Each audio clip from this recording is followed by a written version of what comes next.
नमस्कार दोस्तों, मेरा नाम कन्हैया कुमार पांडे, सहायक प्राध्यापक शिक्षा सेंट थॉमस कॉलेज भिलाई। जैसा कि हमारा जो बीएड पाठ्यक्रम है उसमें एक शब्द आता है ज्ञान। ज्ञान से और भी हम एक दो लेक्चर आप वीडियो जो है यूट्यूब पे है हमारा। तीसरा जो बिंदु है उसमें ज्ञान के जो प्रकृति और प्रकार को लेकर जो बातें होती हैं, ज्ञान की प्रकृति तो हम जिसे पिछली कक्षा जो ट्यूब है यूट्यूब चैनल से उसमें बताए हैं, लेकिन फिर भी हम एक बार रिमाइंड कर दे रहे हैं। जिसे जो नॉलेज है वो एक वर्च्यू होता है जिसको हम गुण कहते हैं। Knowledge is the third my I of the man, मतलब मनुष्य की तीसरी एक आंख है। जो ज्ञान है वो एक सत्य है, मतलब सत्यता की खोज है, एक स्थिरता है, एक निश्चिंतता है, एक भ्रांति रहित है, मतलब उस किसी भी प्रकार का कोई कंफ्यूजन ना हो, और तथ्यों और मूल्यों के बारे में ज्यादा बात होती है। मतलब जो लॉजिक है और जो वैल्यूज हैं उसको बनाए रखने और उसमें क्या पाई जाती हैं इसके बारे में बातें होती हैं। उसके बाद उसमें शब्दों के जो अर्थ हैं, शर्त हैं, विचार हैं, ज्ञान है, मतलब इन सब पे ज्ञान जो है डिपेंड होता है।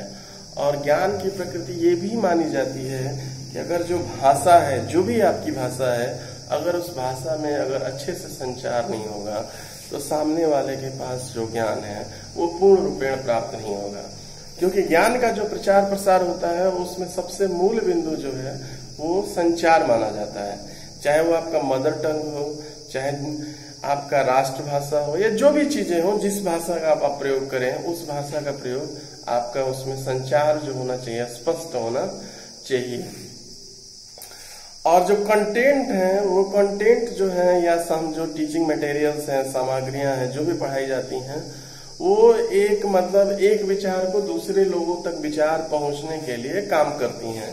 मतलब जो आपको पुस्तक मिली है उस पुस्तक को गुरु शिक्षक पढ़ता है, शिक्षक उसको छात्र को पढ़ाता है, छात्र उस पर अवलोकन करता है, और बहुत सी चीजें उसमें होती हैं। तो उन सब चीजों पे वो ज्ञान की मतलब परिस्थितियां डिपेंड करती हैं और एक जन का विचार दूसरे जन के विचार को प्राप्त होता है। जैसे मान लीजिए अगर एग्जाम्पल है गांधी जी के प्रारंभिक शिक्षा के बारे में हम बात करते हैं, तो गांधी जी की प्रारंभिक शिक्षा आपको कहाँ से मिलती है? पुस्तकों से मिलती है। तो पुस्तकों के द्वारा गांधी जी का जो विचार है वो शिक्षक के पास आता है, शिक्षक के बाद आपके बच्चे के पास, मतलब ये संचार का एक माध्यम होता है। और ज्ञान में सत्यता होनी चाहिए। सत्यता इसलिए होनी चाहिए कि अगर एक आदमी से दूसरे आदमी और दूसरे आदमी से तीसरे आदमी के पास जब उसका प्रसार होता है तो प्रसार होने पर अगर अलग अलग बातें होंगी तो कहीं ना कहीं इन लोगों में कंफ्यूजन आएगा, और कंफ्यूजन आएगा तो फिर कहीं ना कहीं ट्रू नॉलेज का मतलब कम्युनिकेट हर आदमी के पास नहीं हो पाएगा। इस तरह की प्रकृतियां ज्ञान में होती हैं, या इस प्रकार का जो भी मतलब नेचर जो है, प्रकृति है, वो हम पढ़ चुके हैं, ज्ञान में होता है। इसके बाद जब ज्ञान के प्रकार की बात होती है तो दो बातें होती हैं, एक होती है पराविद्या, दूसरी होती है अपराविद्या। पराविद्या में क्या होता है? जो भौतिक संसार और बाहरी प्रकृति के संचार से संबंधित जो है, जिसमें इंद्रियों का सहारा होता है, आपके तर्क विज्ञान का, तर्क शास्त्र का सहारा होता है, उसको हम पराविद्या कहते हैं। मतलब जो बाहरी प्रकृति है, जो हम मौसम देख रहे हैं, पर्यावरण देख रहे हैं, जो चीजें पढ़ रहे हैं, जो चीजें जान रहे हैं, जो तथ्य देख रहे हैं। मान लीजिए अगर आप एजुकेशनल ट्रिप में गए हैं और किसी भी चीज को देखते हैं, जैसे ताजमहल है, लाल किला है, तो देख के उसको स्टडी कर रहे हैं, तो वो एक मतलब क्या है? पराविद्या है। दूसरी क्या होती है? ज्ञान का दूसरा जो प्रकार होता है वो अपराविद्या होती है। उसमें दूसरे लोग या जगत के साथ हैं, प्रकृति में आध्यात्मिकता है, ज्ञान मानव प्रकृति का सर्वोच्च ज्ञान है, स्वयं को ढूंढना है, आत्मबोध करना है, परमात्मा एक साधन है। मतलब जो आपके अंदर चल रहा है, भगवान के बारे में, ईश्वर को लेकर जो सोचते हैं, माता पिता को लेकर जो सोचते हैं, जो आपके मन के विचार हैं वो कैसे हैं, किस प्रकार के विचार हैं आपके, और क्या क्या आपके मन में चला है, जो इंटरनल फीलिंग्स है, उसको हम अपराविद्या कहते हैं। इसके बाद एक और प्रकार होता है, इसका प्रायोगिक ज्ञान बोलते हैं, प्रियोरी ज्ञान या प्रागुनभविक ज्ञान।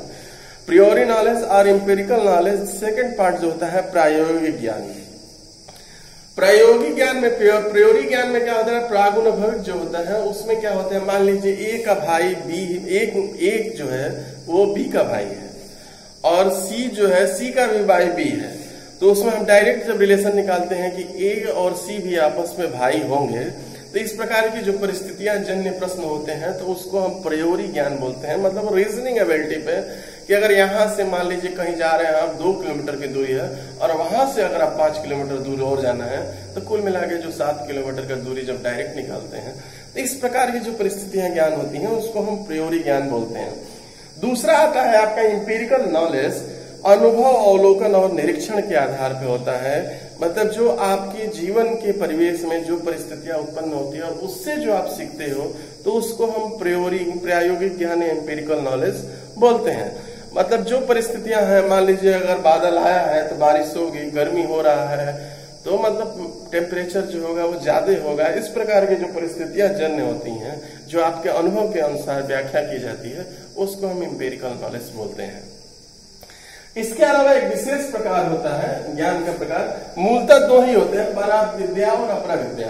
दूसरे में हम प्रयोरी ज्ञान और अनुप्रागुणोभव ज्ञान बोलते हैं, लेकिन मूल जो है जो प्रकार है वो पराविद्या और अपराविद्या है।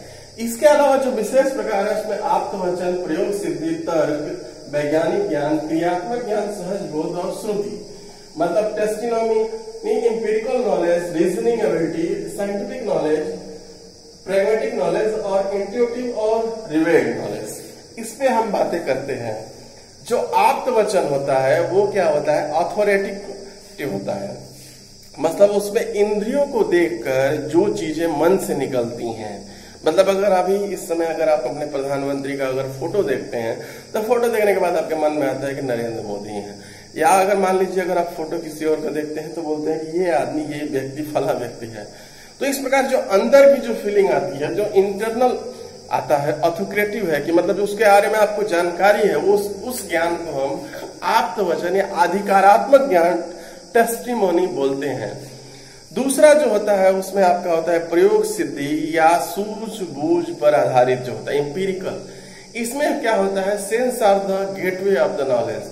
मतलब अगर नॉलेज जो है उसका संचार या मतलब कैसे होगा, अगर आपके पास 5 इंद्रियां अगर आपकी काम नहीं कर रही है तो कोई भी ज्ञान मतलब समझ पाना मुश्किल है, क्योंकि आप ना देख सकते हैं, ना सुन सकते हैं, ना बोल सकते हैं। तो सेंस मतलब सेंसिबिलिटी बहुत मायने रखती है इसमें। तो प्रयोग सिद्धि या सूझबूझ के जो ज्ञान है उसमें सेंस ऑर्गन्स पे डिपेंड होते हैं, 5 इंद्रियां आपकी काम कर रही हैं, तो वो जो ज्ञान है वो आपका अनुभविक ज्ञान है। अगर मान लीजिए आपके शरीर से कोई गर्म पदार्थ मतलब गुजरता है तो आपको गर्मी महसूस होती है, ट्रेन आपके बगल से क्रॉस होती है तो आवाज आती है, हवा का झोंका आता है, तो क्या है, आपका शरीर अनुभव कर रहा है कि ऐसी परिस्थितियां जन्य हो रही हैं। इस प्रकार के ज्ञान को हम प्रयोग सिद्धि या सूझबूझ या आधिकारिक ज्ञान बोलते हैं। तीसरा बात जाता आता है वो तर्क संगत ज्ञान होता है, नॉलेज बेस्ड ऑन रीजनिंग। मतलब जो भूत, वर्तमान और भविष्य पे डिपेंड हो, मतलब जो परिस्थितियां आपने पढ़ी हैं और जो आपके साथ घटित हो रही है और वैसा ही होते आया है वो भविष्य पे हो, इसको हम तर्क संगत ज्ञान मतलब बोलते हैं। इसमें 2 विधियां होती हैं, आगमन विधियां और निगमन विधियां। इस प्रकार का ज्ञान होता है। जैसे मौसम का अनुमान जो देख के लगाया जाता है, जैसे कोई आता है, सुनामी आता है, अम्फान आता है, तो उसका जो वैज्ञानिक जो करते हैं, क्योंकि वो जो परिस्थितियां उत्पन्न हुई है उसका स्टडी वैज्ञानिक लोग किए रहते हैं और उसके आधार पे मतलब उसका जो डिफिनेशन जो होता है वो दिया जाता है। इस प्रकार के ज्ञान को हम तर्क संगत। इसके बाद जो नेक्स्ट आता है वो है आपका वैज्ञानिक ज्ञान। इसमें हम बोलते हैं कि जीवन जो है हमारा एक प्रयोगशाला है, और जीवन जब एक प्रयोगशाला है तो प्रयोगशाला में क्या है, हर दिन रात सुबह शाम कुछ न कुछ घटनाएं घटित होती हैं, और घटित होने के उपरांत क्या है आपका, आप उन चीजों को देखते हैं, समझते हैं और उसके बारे में जानने का प्रयास करते हैं। इस प्रकार इंद्रिया और आपके तर्क दोनों जब एक साथ काम करते हैं तो उसको हम साइंटिफिक नॉलेज बोलते हैं। जिस प्रकार लाल लिटमस नीला होता है, नीला लिटमस लाल होता है, हवा के अभाव से अगर अग्नि बुझ जाती है, जब आपका विज्ञान का शिक्षक जो होता है वो एक मोमबत्ती लाता है और उसको जला के और उसके बाद जब कांच के गिलास से ढकता है और उसमें के जो ऑक्सीजन है जब खत्म होता है तो वो बंद हो जाता है, मोमबत्ती बुझ जाती है। तो इस प्रकार का जो ज्ञान है वो साइंटिफिक नॉलेज वो देख के करता है, तब हम समझते हैं, वही उसी को बोलते हैं लाइफ इज एन लेबोरेटरी जैसे। उसके बाद आता है नेक्स्ट है जो आपका प्रैग्मेटिक नॉलेज, जो क्रियात्मक ज्ञान है, जो जॉन डीवी प्रयोजनवाद के जनक हैं। उन्होंने इस पे मतलब कहा है कि विचार अथवा विश्वास जीवन के उपकरण है। अगर मान लीजिए अगर आप रेल में बैठे हो तो आपको विश्वास है कि इससे हम कुछ दूर जा सकते हैं, हमारे को किसी प्रकार का नुकसान नहीं होगा। मतलब कोई भी चीज ऐसी हो जिसपे आपको विश्वास हो, गाड़ी चलाते हो, जीवन में नदी में नहाने जाते हो, अगर आपको पता चल जाएगा कि आप डूब जाओगे तो आप कहाँ जाओगे। तो ये जो अनुभव है, ये जो कार्य है, वो आपके विश्वास और जीवन पे उपकरण है, इच्छाओं और संतुष्टि पर डिपेंड करते हैं।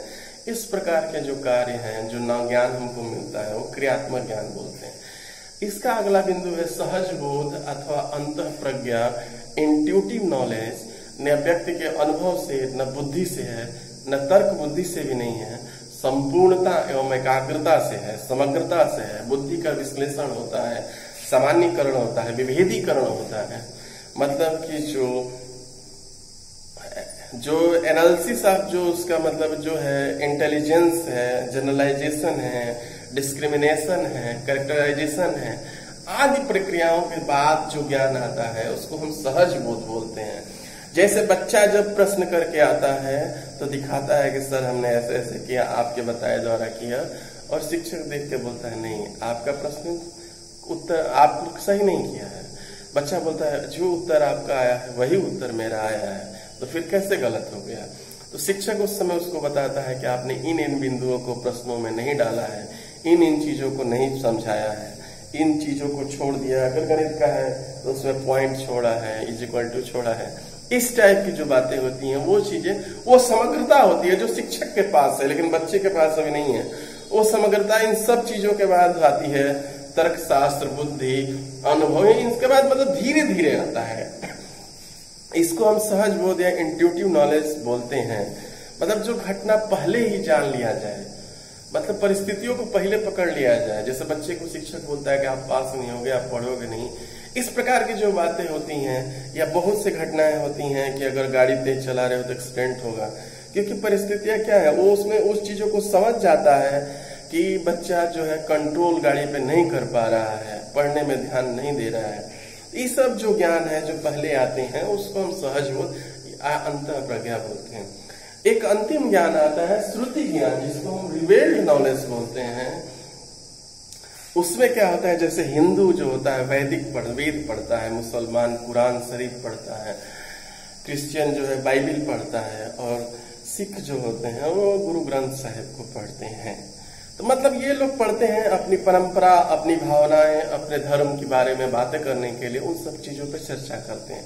मतलब जो ज्ञान परंपरागत हो और सार्वमान हो, सार्वभौमिकरण हो, इस प्रकार के ज्ञान को हम श्रुति ज्ञान कहते हैं।